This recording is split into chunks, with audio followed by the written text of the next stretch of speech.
French President Emmanuel Macron described him as a man of humility.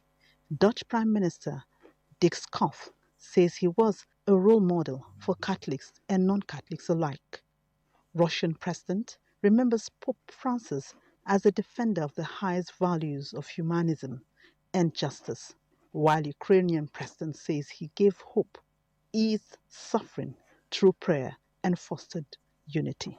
Others are Britain's King Charles, who said, "My wife and I were most deeply saddened to hear of the death of Pope Francis. He served with such devotion throughout his life and ministry," as well as Italian Prime Minister Giorgio Meloni.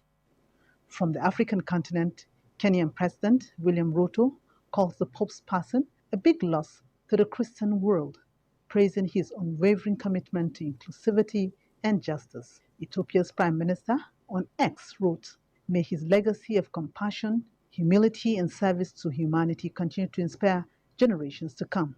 While that of India says, Pope Francis will always be remembered as a beacon of compassion, humility, and spiritual courage for millions across the world. There were tributes from Latin American leaders, including Mexico's president, who said the pontiff was a humanist who stood for the poor, peace, and equality.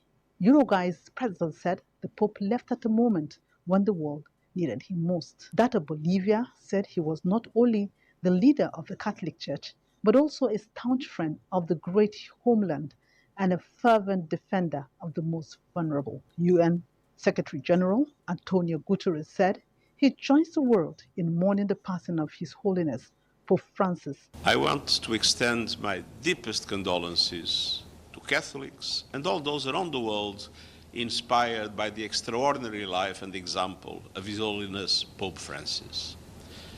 Pope Francis was a messenger of hope, humility, and humanity. He was a transcendent voice for peace, human dignity, and social justice. Meanwhile, Argentina and Brazil have announced 7 days of mourning in his honor. Jummai Stephen, NTA News.